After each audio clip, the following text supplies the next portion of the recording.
closer, breathing the light. Morning hum in the garden high. Every wing has a story to tell. Every root knows how to heal. We listen, we learn, we gather and grow. Where the bees and the wild things know.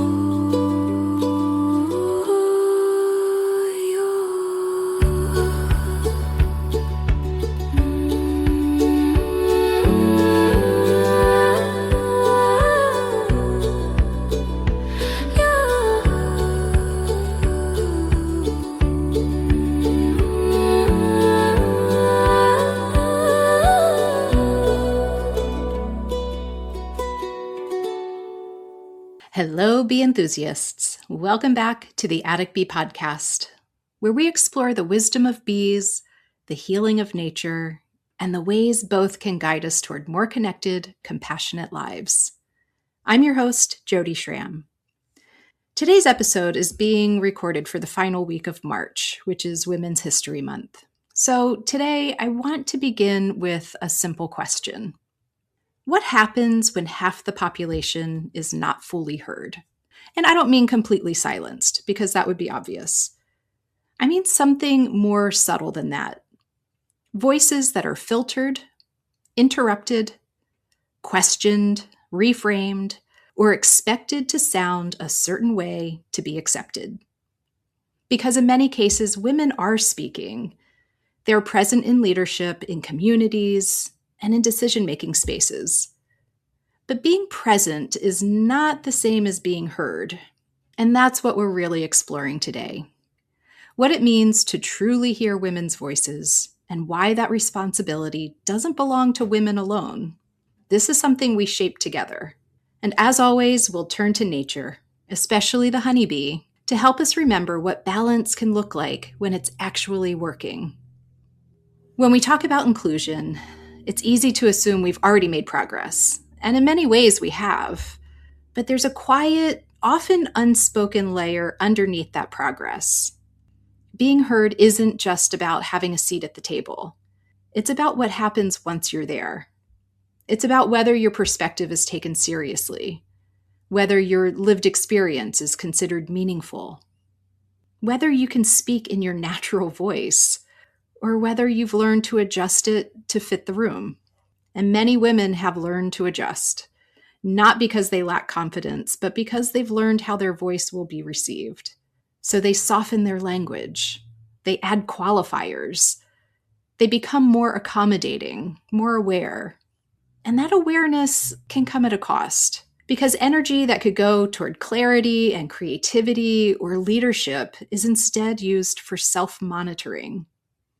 This is what I think of as a veil.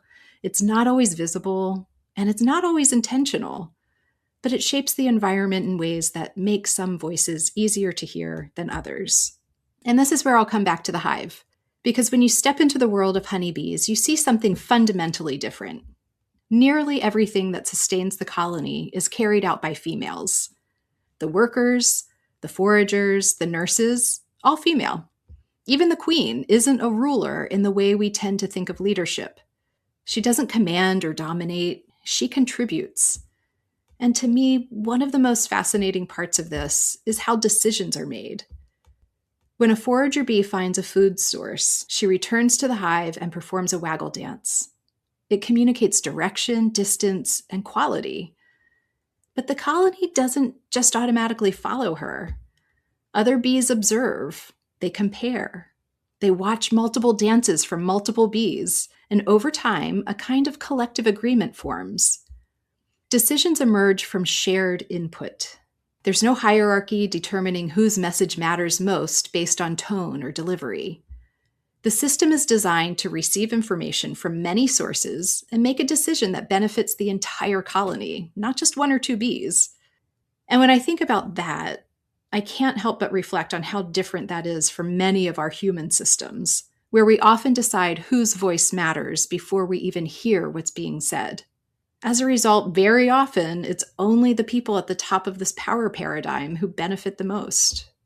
When women's voices are filtered or reshaped to fit existing structures, we don't just lose individual expression. We lose perspective. We lose insight that comes from lived experience. We lose relational awareness. We lose ideas that don't always fit into traditional frameworks, but are exactly what we need. You can feel it when certain voices are missing from a conversation. The range of possibilities narrows. The solutions become more limited. And nature reminds us of this again and again. Ecosystems depend on diversity. When diversity is reduced, resilience is reduced. A monoculture may look efficient for a time, but it does not sustain. And in many ways, the same is true for us. So, this brings us to an important shift in the conversation. Because creating equity, moving beyond the limitations of patriarchal systems, is not the responsibility of women alone. It belongs to all of us.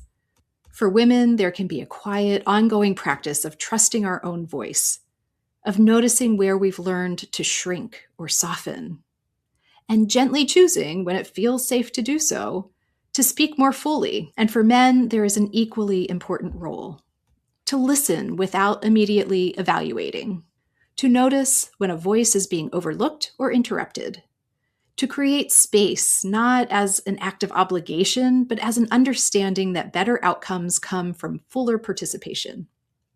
And this isn't about blame, it's about awareness, because none of us created these systems individually.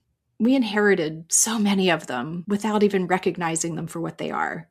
And we all participate in them, which means we all have influence in how they evolve. Equity isn't something that gets handed down. It's something that gets practiced, moment by moment, conversation by conversation.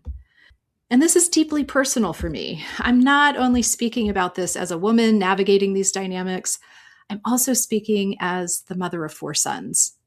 And that perspective shapes everything for me. Because how we structure our society doesn't just affect women, it shapes the kind of men we raise.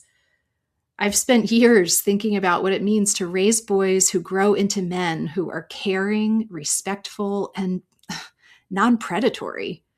Men who know how to listen, men who understand that strength and compassion are not opposites. And I can't separate that from this conversation, because boys are always watching. They're watching how women are treated. They're watching whose voices carry weight. They're watching what leadership looks like, and they're learning from it. When they grow up in environments where women are fully heard, where their ideas are respected and their voices are not diminished, they learn something different. They learn how to be in relationships. They learn how to listen without defensiveness. They learn that power doesn't have to come at someone else's expense. And that matters. Because the goal isn't just to change systems, it's to raise humans who can sustain something better. I keep coming back to the hive because it just offers such a clear, grounded example. A thriving colony doesn't depend on one voice rising above the rest. It depends on many voices contributing, on signals being received clearly, on decisions emerging through collaboration. There's no need for a veil because the system itself supports expression. And maybe that's the invitation for us, not just to amplify women's voices, but to reshape our environments so those voices are naturally integrated, valued, and trusted. Thank you for being here with me today. If this conversation resonated, I invite you to carry this question with you. Where in my life can I listen more openly, and where can I speak more fully? Because both of those things matter. And both are part of creating a more balanced, more connected world. Until next time, stay curious, stay grounded, take care of yourself, take care of each other, and take care of those bees. Maybe step outside and notice what nature is already showing us.